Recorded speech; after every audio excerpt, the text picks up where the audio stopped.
Podcast, episode 22 for June 6, 2016. This wonderful episode is brought to you by you, the wonderful patrons over at patreon.com. Please head on over there and check us out. Hi guys, welcome back. I am here again, shockingly, and back again with me, actually, is a wonderful person we had on a while back, Ruark. Welcome back, my friend. Hello. Now, luckily for Ruark, it's late in the season, so it's not quite as cold as the last time we met. You don't have the three floors worth of snow piled up on your window. No, but I do have about 30 degrees of weather in my room. And you're wearing a t-shirt. Well, I got to cover the nipples, man. You can't show that on YouTube. That's for what the whatever pasties reason. are for. Get a little pasties, little tassels. Learn how to swing those things, man. Let's just give a bit of a sneak preview. No! I got enough editing to do anyway. I don't need extra help. So Hey. we're going to try and be PC this week. Yeah, I've got Ruark on. We're going to try to be PC. You didn't give me any good topics not to be PC. I'm blaming you. Yeah, it's probably my fault, really. Hey, speaking of that, we got a lot to cover today. Actually, there's so much good news going on this week, and by good I mean, catastrophically bad, that we're not even gonna have a topic piece. We're just gonna go barreling through the news, and that's probably gonna take up all of our time. So let's go ahead and get into the news.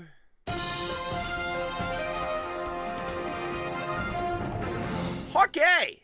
So diving right into it to start things off here, we're not going to talk about layoffs, which has been good lately. Of course, this probably inevitably will mean layoffs at some point here. But Vivendi is moving ahead with hostile takeover of Gameloft. This is kind of ugly to begin with. So just so you guys get a little understanding here. Back in May, Bloomberg reported that Vivendi had won the support of mobile game developers Gameloft's majority shareholders. Basically, got a controlling chunk of Gameloft, and it would enable them to move forward with a takeover. If you don't understand takeovers, basically companies are open, have open shares, public shares. If you can get enough of them, you have enough voting power. If you have the majority of the shares, then you can sway the company, and basically do whatever you want with them. So whoever owns the most shares basically is the owner in that sense.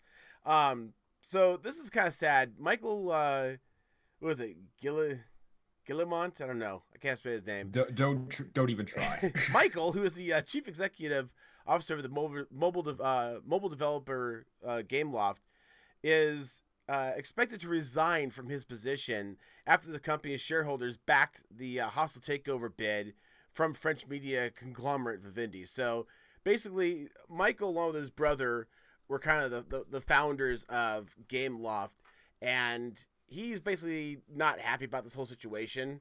And after Vivendi managed to sway a few other stakeholders to kind of side with them, he basically said he's there's the reason he's probably going to bail out as soon as they take official control. So it's sad to hear about this. So Michael and his brother, the latter of which is the chief executive over at Ubisoft, more about that in a second, have tried in vain to resist Vivendi's unsocialized takeover of Gameloft. French regulators are expected to announce, however, on Friday that Vivendi's bid has been accepted by Gameloft's boards, which means basically, again, they're going to own Gameloft. This gets a lot worse, too, because Gameloft is two halves of a whole, the other half being Ubisoft.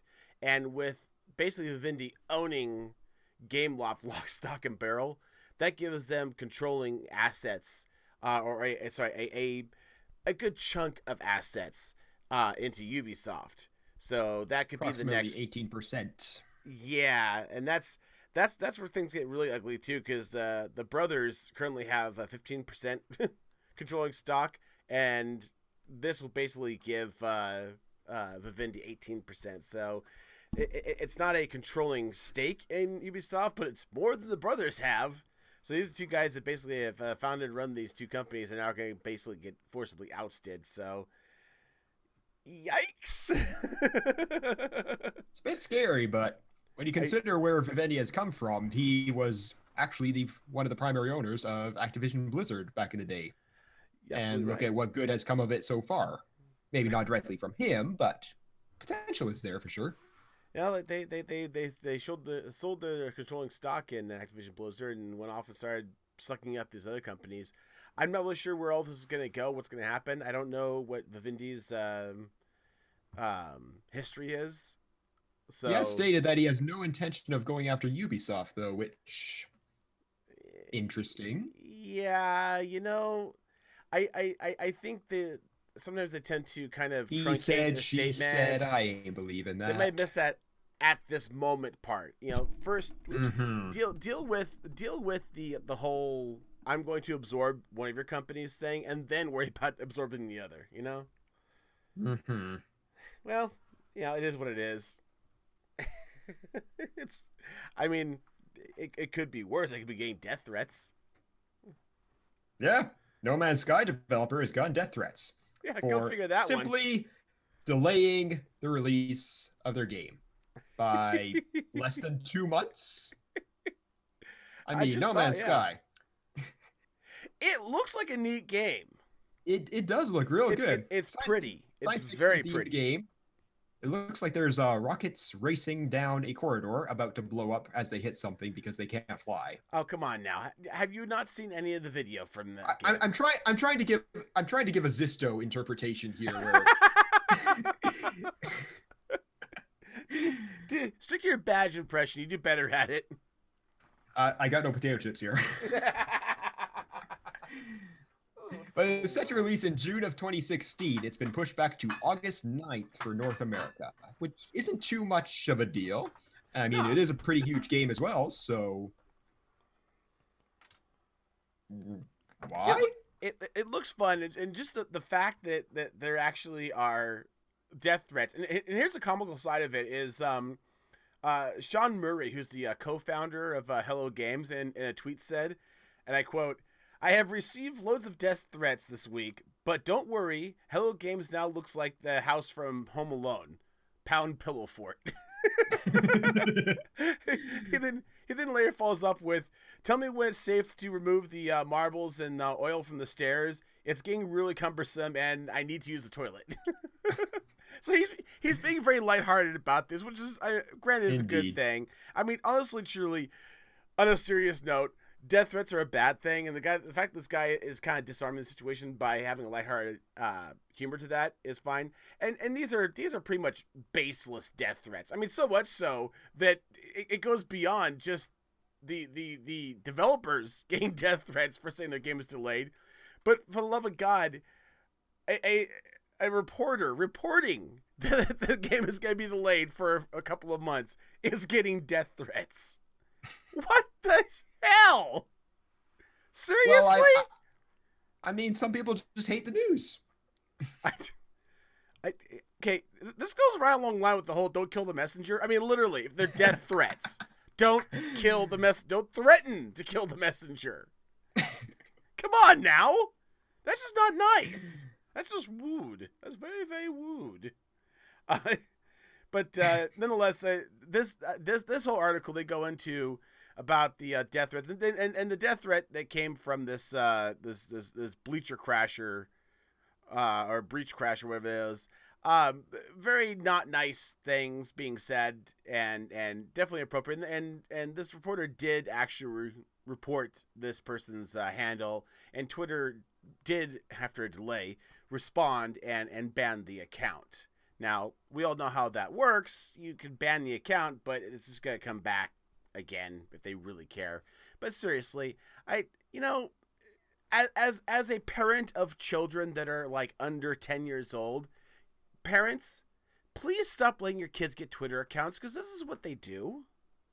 Good Lord. Why are you worried about Twitter?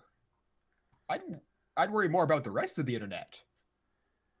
Yeah. There's a lot of weird things on there, like their swooping season and stuff. You gotta protect them from that. Huh? I don't want to know. I don't want to know. This is me not wanting to know. It's an Australian thing. So there you go. So if you're a journalist, don't report bad things. You might get death threats. And by the way, in regards to this episode, everybody, if you really feel the need to give death threats, Ruark88, do a Google search. He's pretty much Ruark88 everywhere. You can find all his contact information. Go ahead and send death threats directly to him. He's Canadian. It's okay. Eh? Moving along. On a more lighter note, going back to my roots here, Minecraft has surpassed 100 million copies sold total. Actually, that is across PC, console, mobile, everything. Do you need to buy it on the? Yeah, you do need to buy it on the consoles. Yeah, I'm just a little confused there. Yes. 100 million copies. 6 years. 106,859,714 as it's going up by 60,000 a day. I mean, that's the other thing that's amazing. Minecraft's been around for how long now? 6 years. Yeah, I mean a decent clip, and it has 100 million copies, which I mean it's a fun game. It's got a lot of flexibility. That's great. I mean, 100 million, if you really think about it, compared to other games, isn't much, but 53,000 sales per day, still going strong. That is amazing to me. This tells me two things. First of all, one, it's still a very popular game. Now, that said, I haven't been on my Minecraft server in God knows how long. I feel really bad about it because I want to get back on there and play. It's just having no time to game.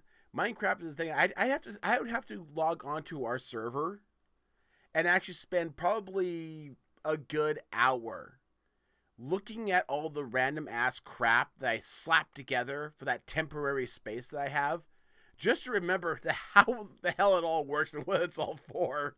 Yeah, I walked in there one day. It was not fun. Little villagers over here and random pipes there. I mean, what really gets me is you have an ME system and a chest right beside it. I mean, I have that too, but still. You put the stuff in the chest and sucks it into the ME. Or spits it out into the ME. I don't know. I'm a little confused right now.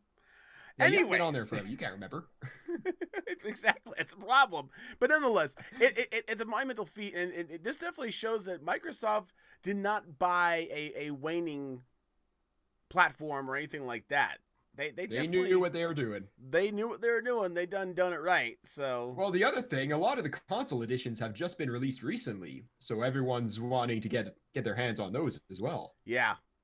And I will say too, I haven't personally played with it, but Turgo, one of the founders of BRG, he played with the Windows 10 Minecraft, and he said it was shocking how fast it is.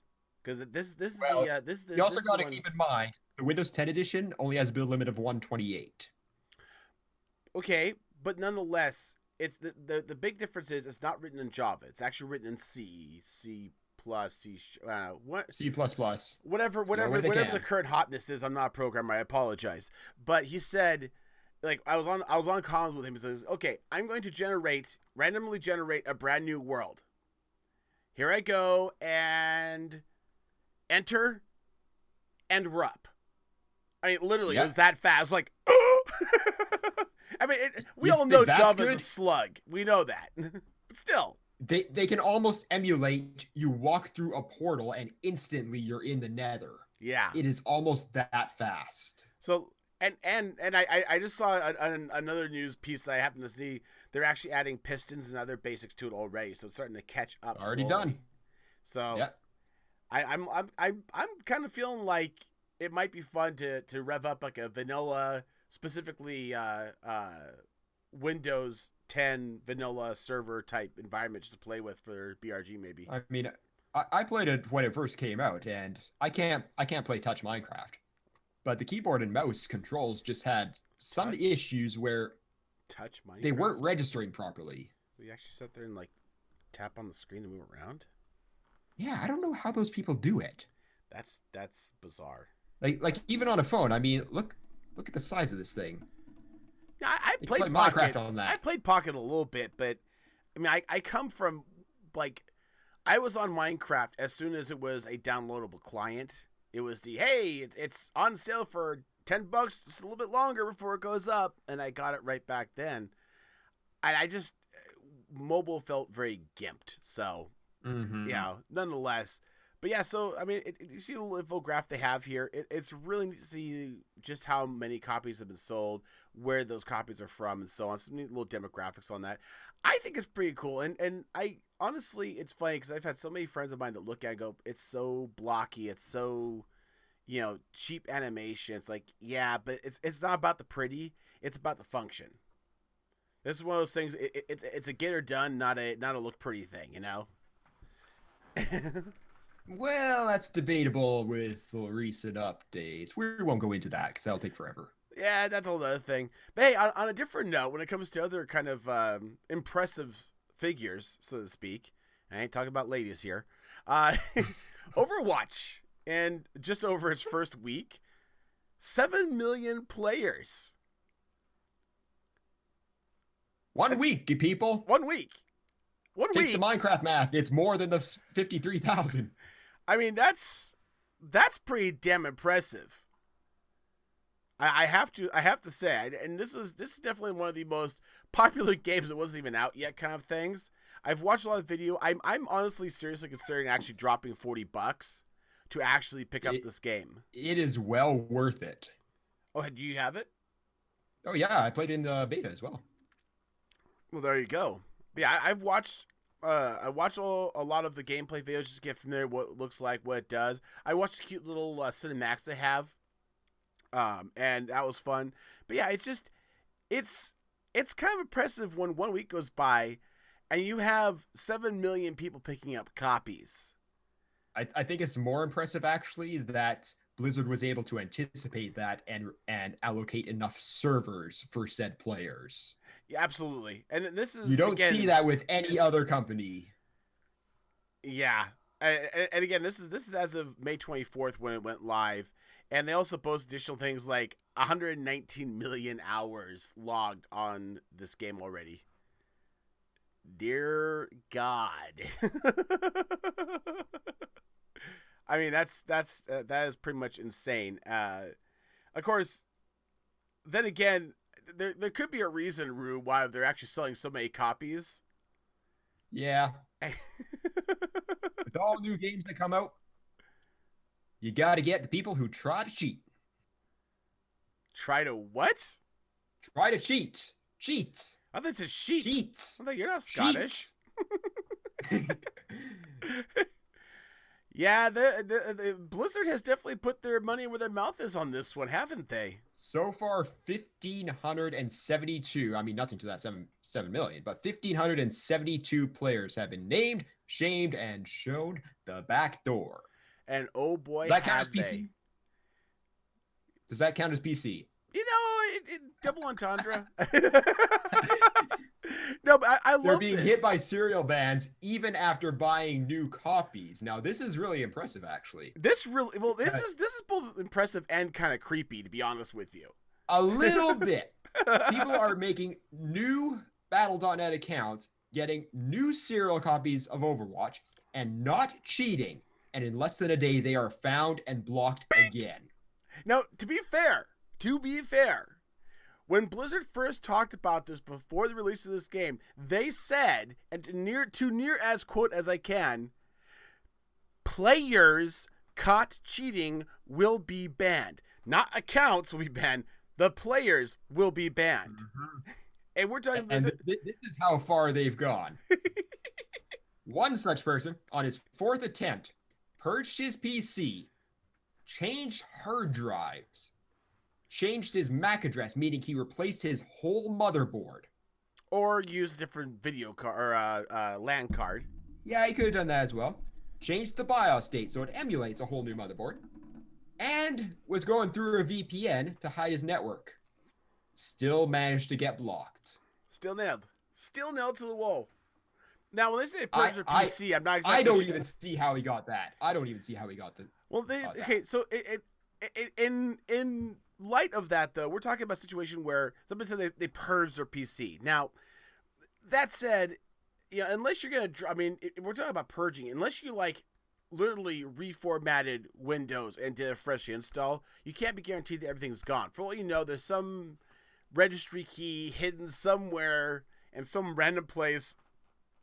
And that's what they're checking for. It's a little. That's why when you purge your PC, especially if you get a virus, there is a command line argument that allows you to literally write zeros to every single bit point on the hard drive. Well, yeah, if you want to wipe and reinstall, but we're talking. There's a difference. He didn't say I reinstalled Windows, which would have been, I would think, sufficient. What he said was I purged. I'm assuming he said purged.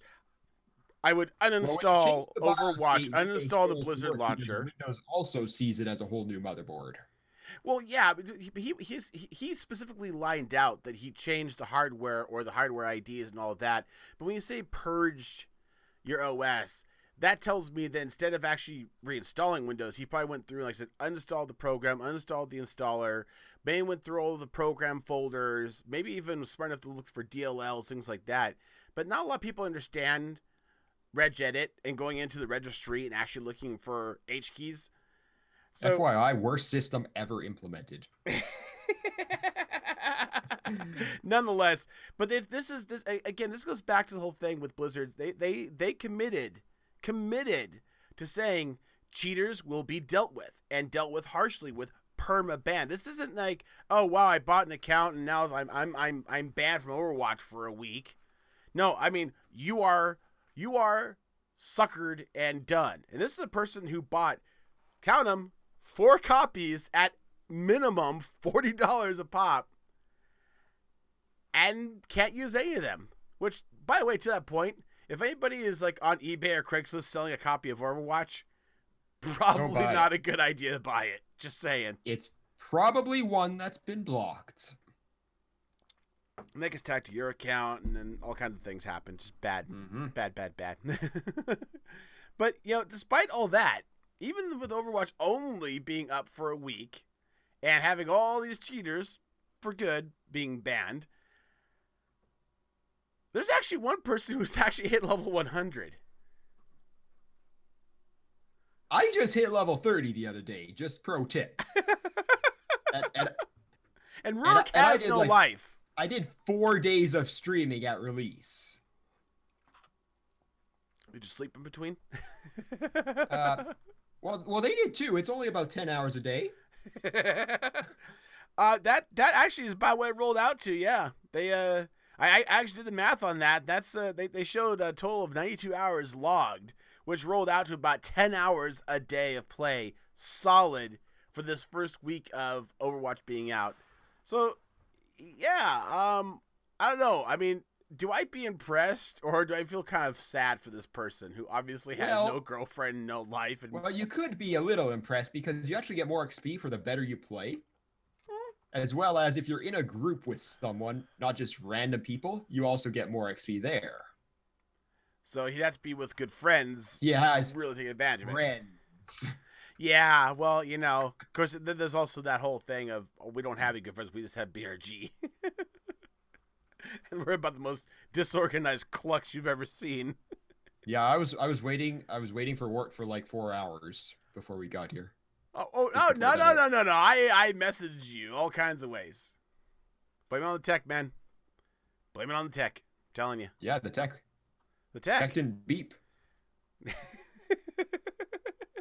Nonetheless, another hilarity in news about Overwatch. Since Overwatch is so popular, there's so much news to be had. People are getting offended by the weirdest things. Well, and I mean, this is in a way cheating as well. Yes. Blizzard and is disabling the 21:9 resolutions for basically ultra-wide monitors. And there's a very valid reason for this, because they don't just stretch the window. You actually see close to 30% more, giving you an unfair advantage over people who don't have more peripheral monitors. You have more peripheral, which, in some games you can actually adjust the actual visual range. You'll see some people have games where things look all kind of distorted because they have the field of view opened up a little bit. This is actually a situation where the 21:9 resolution is actually because they went out and spent an ungodly amount of money on one of these ultra wide monitors. Basically, I haven't seen any of these on the market since the 1 week they were on the market at first release. before 16:9 overtook them. Yeah, I mean, there are some. You can go to like Amazon, you can find some of these 21:9 resolution, but nonetheless, the point to be had here is somebody dumped a bunch of cash into hardware like this, and of course, a good beefy video card that can run 3440 by 1440 resolution, and now can't take advantage of that. Well, that's the other thing. 21:9 is designed for a single monitor. Did they also remove the fact that monitor spanning? You have 3 monitors, you get even more field of view. But not if it's just stretched again. They disabled that resolution ability, so I have to assume you can't do it any other way. Yeah, I don't really do that at all, so I can't confirm. Here. If I really wanted to, I could take some games and stretch the windows across all the monitors, but other games I can't, like Euro Trucker. It is fixed resolution based on whatever your primary monitor is, so I can't stretch that one out, which, by the way to say, really pisses me off because I'd like to be able to stretch that window across all 3 of my monitors, but I can't unless I disable half my monitors just so I can do a spanned vision of it. And at that point, then I can actually play it. It's kind of inconvenient. You want that immersion experience of having to actually look over to your side mirror? Yeah. Absolutely. It does help. I mean, if I could swing, I'd put another couple peripheral monitors out on the sides for my side swing windows. As in you hang a swing from the ceiling and just go in and out of the desk kind of thing? What? No. Or am I taking this too literally? Hey, wait. Oh, good Lord. Remind me to stab you. Anyways, so if you have one of those super Skookum ultra wide monitors, you want to play Overwatch, surprise! You still can. Yeah, you still can. Your graphics driver may crash, but you still can. Well, you kind of can. It just stretched out. It's gonna look kind of funky. But on that note, if you want to have some fun with Overwatch, if you haven't done so already, whether you play the game or not, IGN is showing the movie. Woo! But basically, it's all of the little short films all put together for Overwatch, and I actually sat down and watched it. It was actually really fun to watch. It's kind of I started watching them all. By the time the half hour was up, I was like, "Aw, I kind of want more now." So I definitely need more of that Tracer.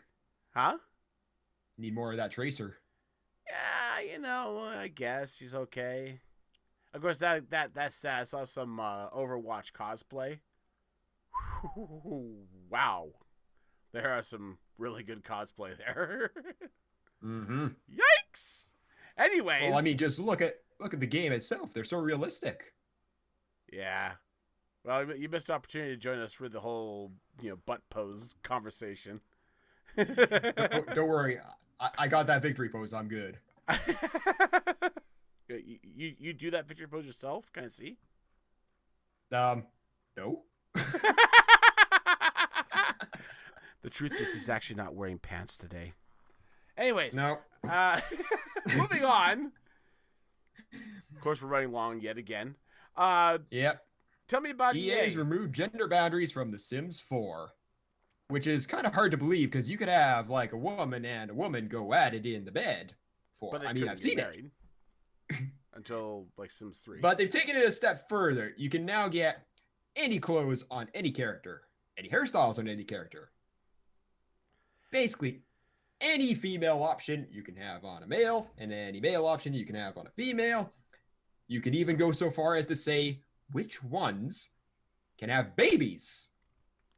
Yeah, that's a little odd. I mean, I'm anybody who knows me in real life knows I am super mega open. I don't hate anybody for any reason other than the fact that they're an asshole or Canadian.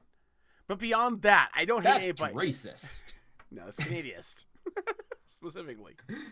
We're a race. I mean, more racist. It's cool though. It's cool that they're allowing people to pick what they want for their characters, and I mean, style wise, if a chick wants to wear the blazer, or if a dude wants to wear a skirt, okay, that's well and dandy. Have they never heard of the Scots? Yeah, I need to go back through all of our podcasts and see just how many times we can actually reference like Tigrex. Because I swear to God, there's always like some Scott joke somewhere in our podcast almost every single time, it feels like. Nonetheless, no, but this is really cool because this actually has the aspect of like you said, you can pick every little aspect about it. Yeah, the whole who can have babies thing, that's a little bit weird because I'm just accustomed to the fact that guys are not physically plumbed for that. So yeah, whatever. But yeah, but on top of that, no commitment. You can change your Sim's gender whenever you want. Yeah, I don't know about that one either. I guess I'm also gamer. I'm actually curious if you have to actually go to the hospital to do it. Or... I mean, I need that immersion experience as well. Well, Sims are known for being immersive, right? Oh God, I just imagine my Sim like walking around for 3 days holding an ice bag on his crotch.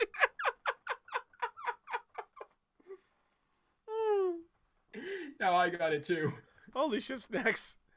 Anyways, yeah, like I said, I think it's cool. I think it's cool they're being very open and very flexible about it because it shows it's like, it really doesn't matter. And this is actually kind of a page people should take in real life. It really doesn't matter. People need to lighten the fuck up. I mean, this is just not something that's not that big a deal. Anybody who has a problem with it needs to lighten up. And unfortunately, that's not the case for some people, which is well expressed when a developer rejects a player's request for a Steam key for sporting the LGBT rights flag. And this is just to point out, this is only in their Steam picture that it was ever mentioned.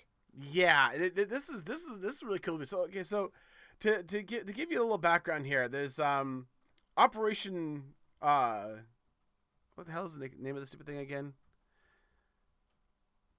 It is right there. Operation Caucasus. Operation Caucasus. Yeah, that thing.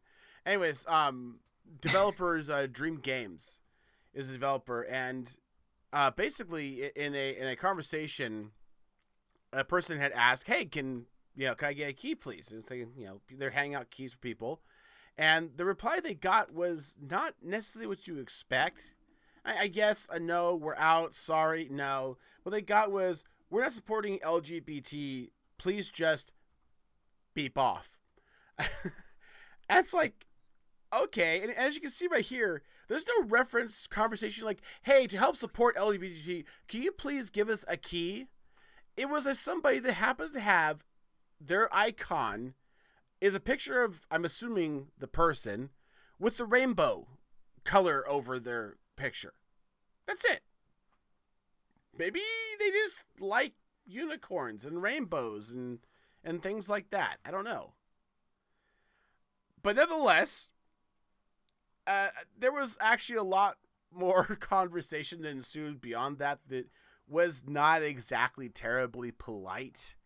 And the last kind of formal entry that went in was when Dreams Games ended up following up on a Facebook post saying that they are very sorry, knowing they had basically let the two offending people go from the company, and of course apologized profusely, which really, judging by the replies from people on that posted comment, was too little too late, to be honest with you. So yeah, this just goes to show you that, obviously anybody you hire can have their own views and opinions, but you make sure clear with them that when they work for you on company time using company resources like, a Twitter account, Facebook account, whatever, that they are representing the company and that they need to reflect the views of the company. So if the company as a whole genuinely did not feel this way, it doesn't matter at this point because they used the company's voice to voice this, and now it's just making them look bad. So, and to be fair, I'm not going to really give this company a lot of oh, you poor guys, you guys got screwed because of one guy mouthed off your company.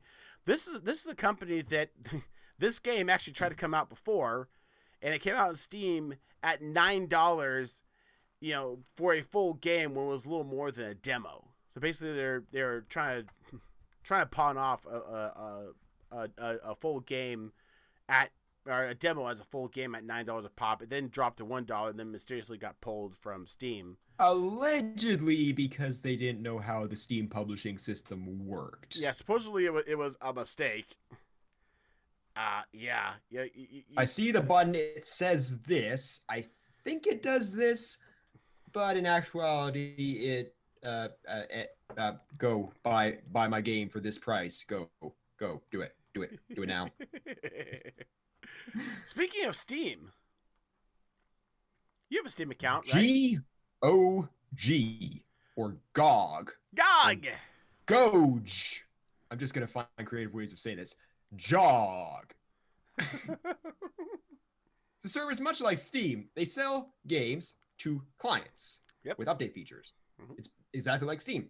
Mm-hmm. Key difference is they're focusing on DRM-free copies of the games. That's a big deal for a lot of people. I actually had to Google this because I have no idea what DRM means. I do now. Basically, is it digital rights music or media? Digital rights media free. Management. So basically, you play GTA, you have all this copyrighted music in there, and majority of Steam users or online users and YouTubers like us, you can't have that music on YouTube, can't have it on Twitch or anything like that. Digital rights management.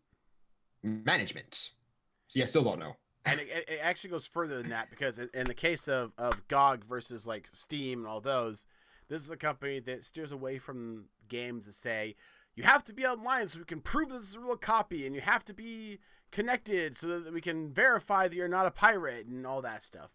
They tend to kind of steer Actually, away you don't have to do that with Steam either. Just certain games. There are certain games that Steam will support that do have that mentality. You can't play unless you're connected. You can't play unless I can verify, etc.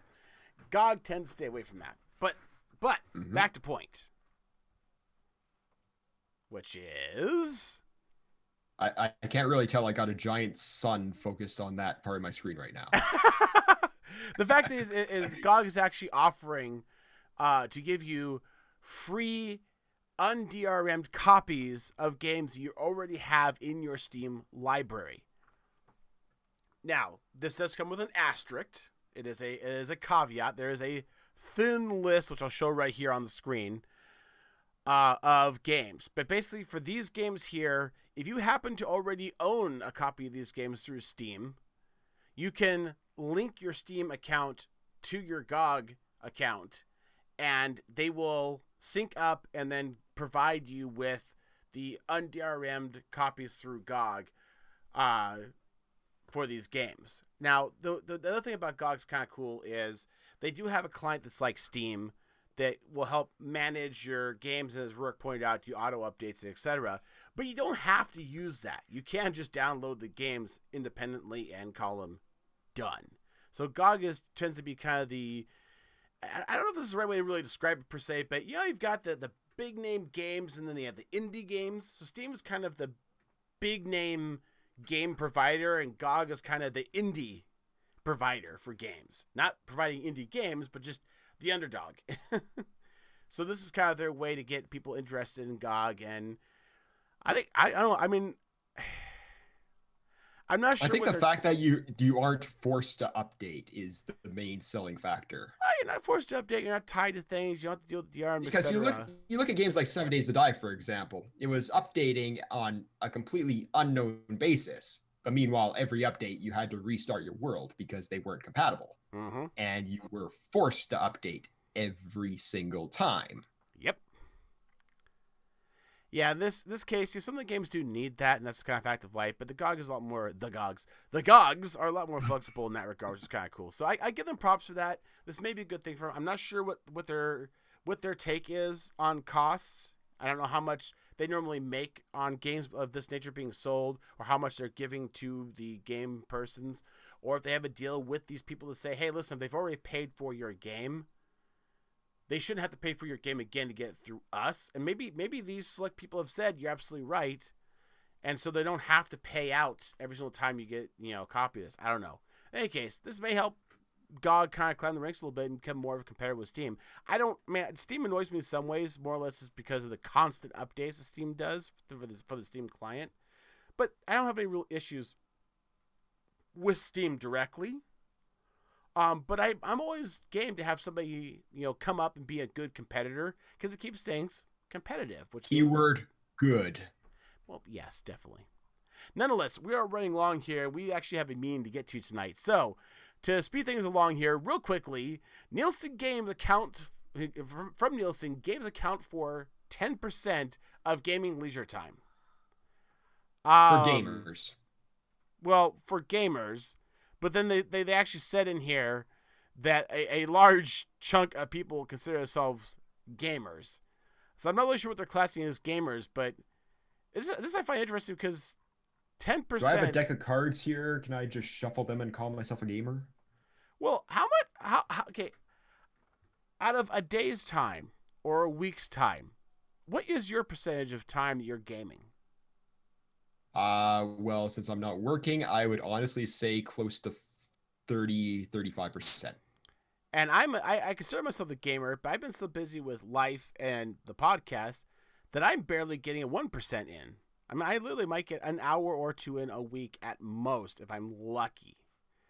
So, I mean, you can, depending on how you slice up what you classify as a gamer, you can almost make this number true for anything you want. I could put this at 30% and say, yeah, real gamers like Ruark, this how much, or 1%, is game. The point I want to point out about this is typical of Nielsen. Nielsen's numbers. Nielsen's been trying to get into the interwebs world for a while because they've always done like the TV and whatnots, and I think they're just botching it. They're 30% of stats are made up. Yes. Does that fall under the 30% or doesn't it?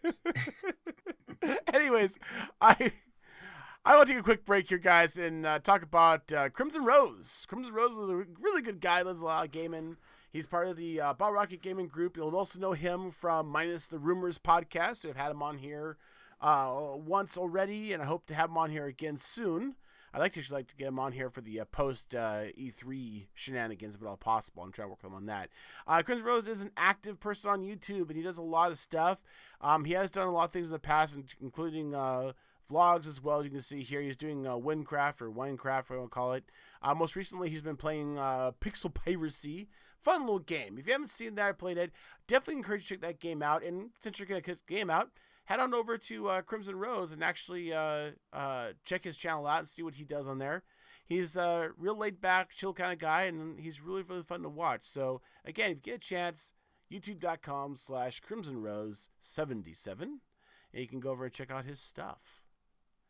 We love you, Crimson. All right, guys, we're going to go for the second half here. This is going to be a speed round. We've done all the gaming news aspects. We're going to kind of dive through the texts and whatnots and the random bits here. Rourke, are you ready? Okay, Go. So start off with quick news follow-up. We talked about Fupa in the last episode. Fupa already has their second client on board. This is the client known as, what's his name? Chris. Oh, I forgot. Criswell. Or Criswell.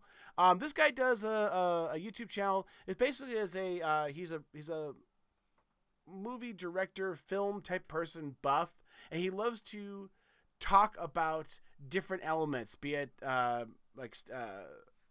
director style or a movie style. So he shows clips of these films while he's talking about them, giving details about them, explaining things to you. I actually learned a lot myself watching one of the videos regarding Kubrick. And long story short, he got nailed. He got nailed for the what I assume was probably an auto response saying, "Hey, you're using clips for something." And again, I've watched a few of his videos squarely in the fair use category. He got plinked. He responded saying, "I'm sorry, this is fair use," and they replied with, "Great, we're suing you."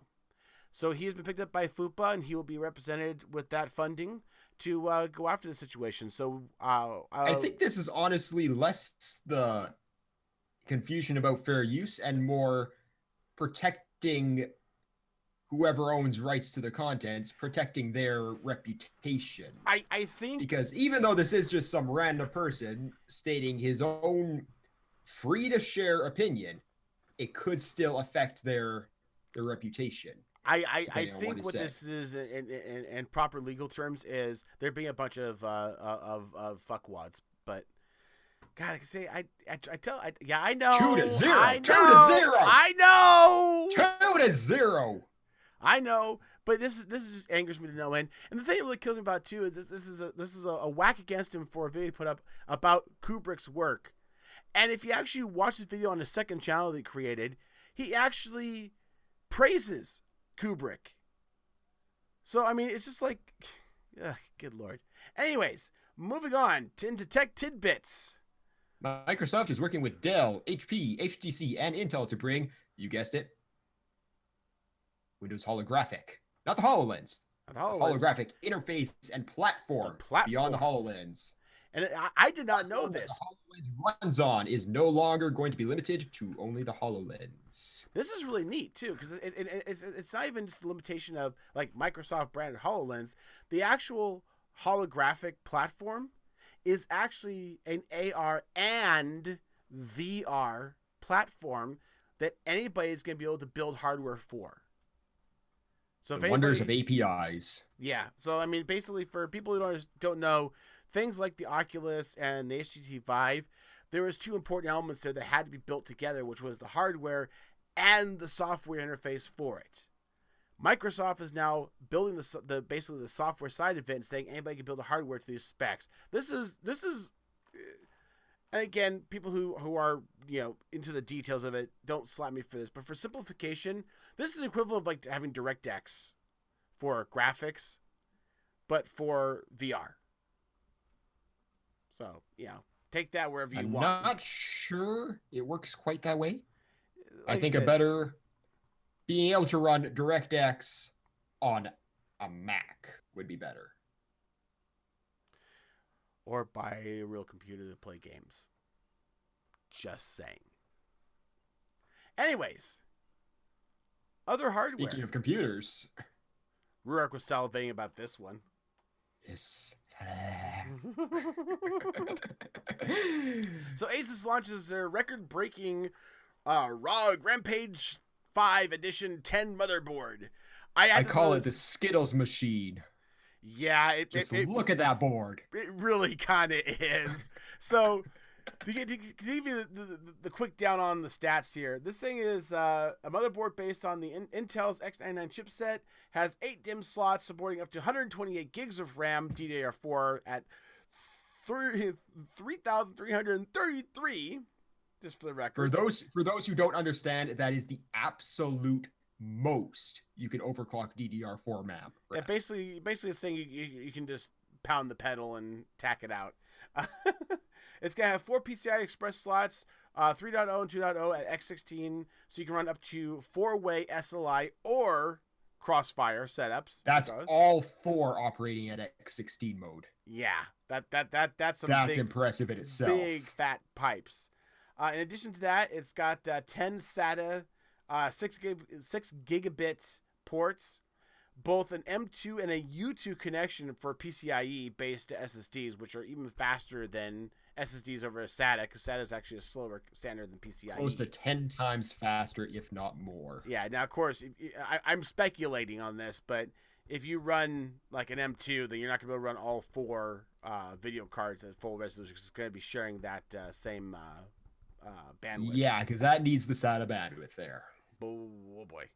Anyways, it also has 2 USB 3.1 Type A ports, 2 USB 3.1 Type C ports, 8 USB 3.0 ports, and 6 USB 2.0 ports.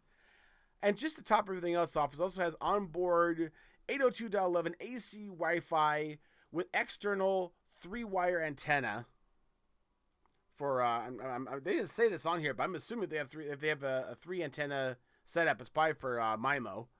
And on top of all that, as Ruark noticed earlier, this is definitely the Skittles brand motherboard, because it's got something like 4 different onboard channels for different lights on the motherboard, that have the full RGB rainbow spectrum that you can program, as well as ports to plug in external RGB lighting for your case that can be controlled through the motherboard. It ain't just a pretty face, it's got chops and a pretty face. For one hell of a low damn. Whew! Look at that price tag. Yeah, $599 expected out soon. I'll put that into perspective. My board is the freaking beast, but it's only about 25% as powerful as this. I paid $400 for the board.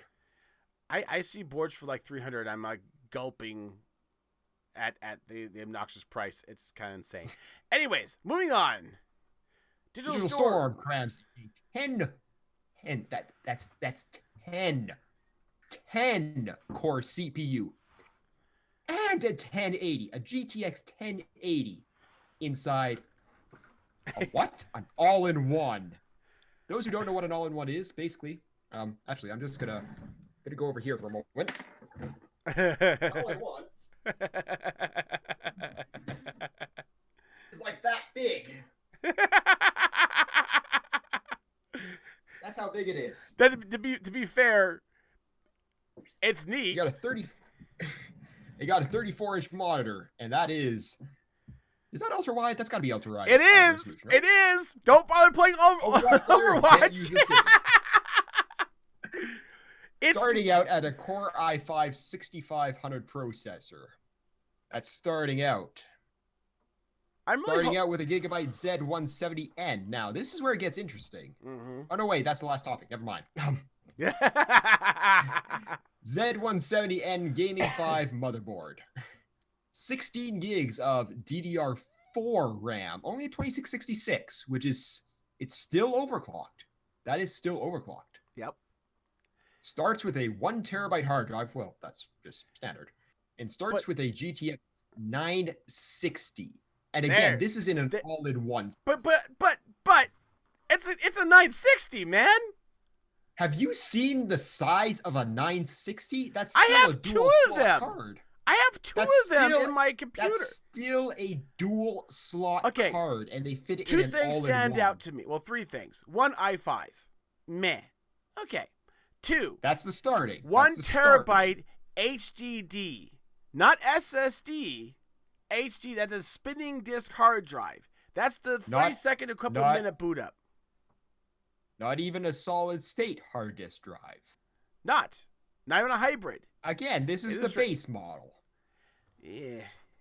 Show me what the specs are for the high end. Anyways, so if you're interested in an all-in-wonder system, that's actually kind of a pretty nifty system. Just don't expect to play Overwatch at 21 by 9. I mean, look at the screen. It's got Overwatch.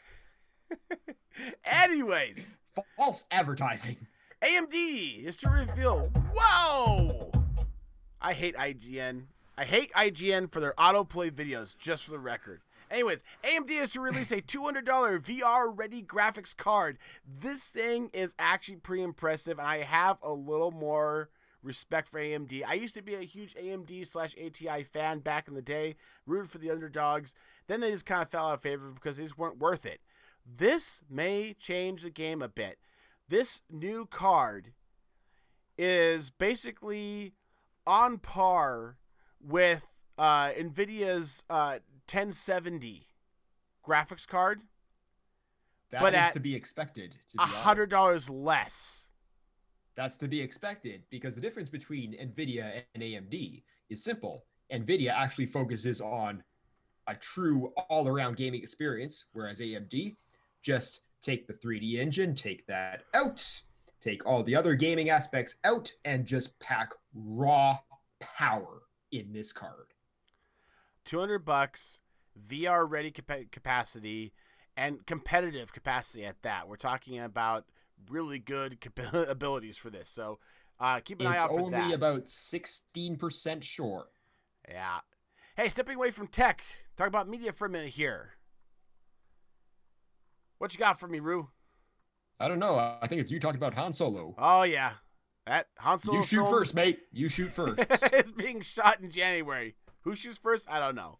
But I had to bring this up. I don't care.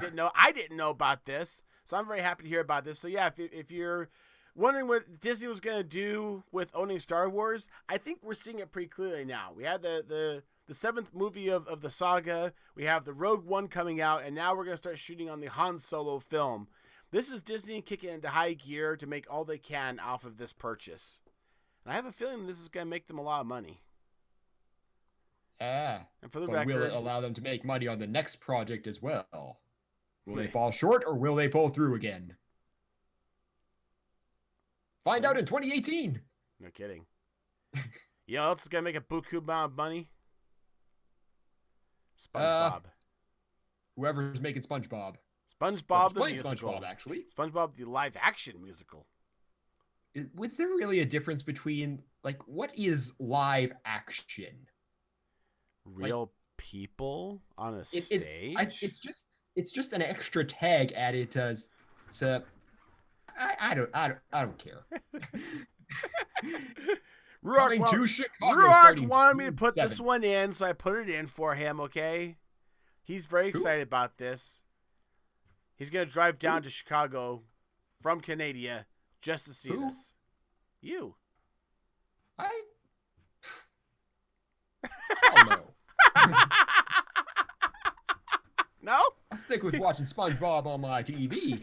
You don't want to see the live action SpongeBob on stage? Nah. I mean, what is there anything else fun to do in Chicago? I'm not too sure. Not Chicago, but in Japan there is. As far away as you can possibly get. Hey, you know what? It's VR porn. What kind of porn are you watching? Huh?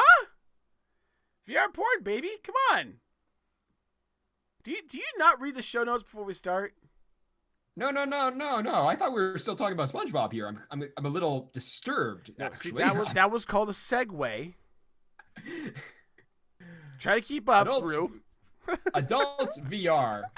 Whole festival about it. Adult VR. So basically everything Warped is trying to prevent me from saying is coming to Japan. Oh wow, that's impressive. Lins don't care. I say it with Lins all the time. Well, you know, Lins is the all around expert, a BRG expert when it comes to anything VR porn and teledildonics. So, anime porn. That's just a bunch of tentacles. Anyways, yeah, so there's a wonderful and fascinating little article here from Kotaku about basically the amateur realm of VR porn and how it's these are basically small time people trying to fill in a demand. And as you can see, there's some very interesting hardware to be had. Yeah, anyways, so yeah, there's that. and nothing compared to this though. This is a winner here. Yeah, equally disturbing but equally more fun than anything. Surgeon Simulator update lets players go inside Donald Trump. Literally. All I'm gonna say, what Warped is try not to say here. I'm just gonna say, go look this up on YouTube. I'm sure there's videos out for it. Totally worth watching. What I'm actually curious about, when you snip, does his hair go poof as well? All right, guys. Shit, we've got we're late for a meeting here, so there are a whole bunch of calendar stuffs and really neat stuff relating to AT&T and video phone systems and all kinds of other fun stuff. Check out the show notes; you can catch all of that when you have a chance. We also have a couple of birthdays for a couple of BRGers, which I want to say real quickly. Happy birthday to I am Notch Backwards, which is a good friend of mine in real life, as well as Frank Aaron. Frankeron. Yeah, whatever it was. So happy birthday to those guys. We appreciate having them on and look forward to have more time with them. Also, two different events coming up. Again, check the show notes for the full details here. And as always, guys, if you have curiosities and whatnot, or if you think we forgot something different, let us know. Ruark, my friend, my buddy, my pal. You have more time for gaming. Does that mean a lot more cops coming out on your channel now? There's going to be some new things, hopefully. Hopefully more than one thing. Agrarian Skies 2 is beginning. When is the 6th? When you're watching this, Agrarian Skies 2 is beginning. So that's the 6th. Just stop watching this and go there. Finish watching this. We're almost done. Just stick with it. A couple more minutes. So Agrarian Skies, you also have, aren't you doing something with the nerds and Trav and all of that? Oh, yes. The forest. With nerds.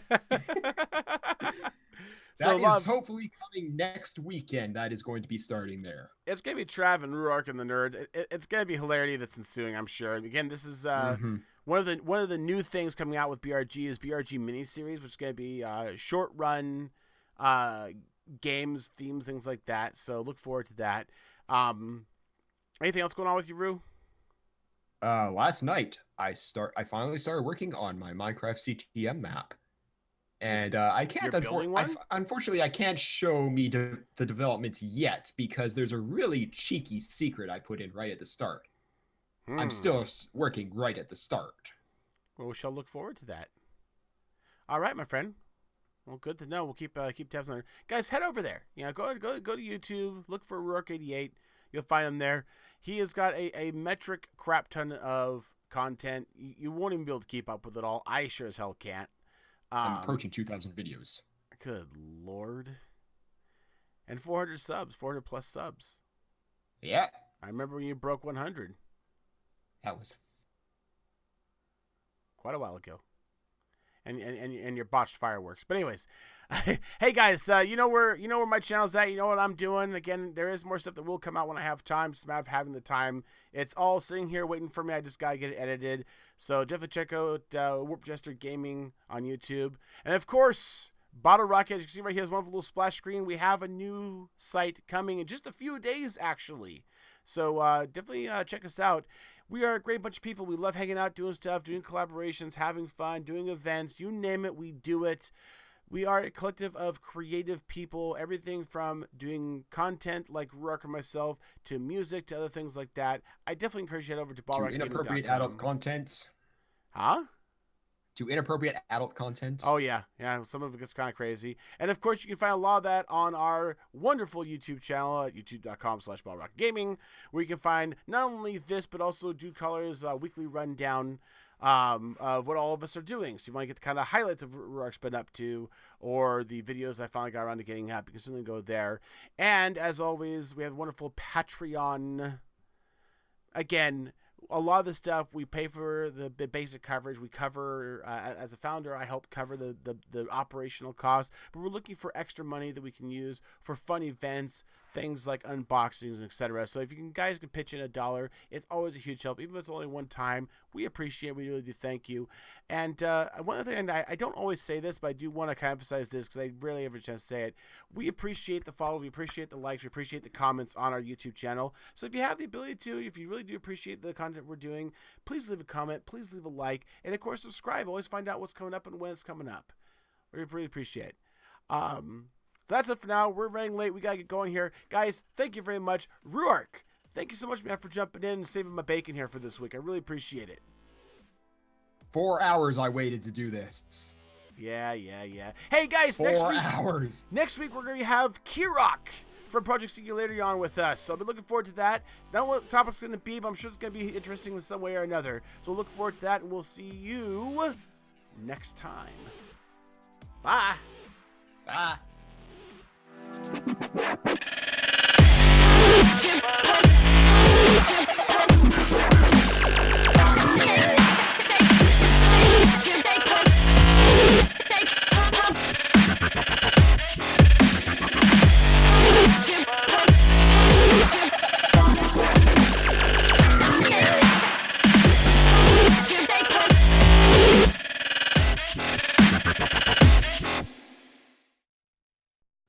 Start recording. No more picking your nose.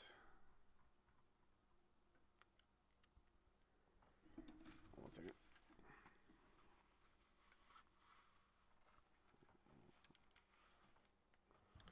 Gotta put a hat on.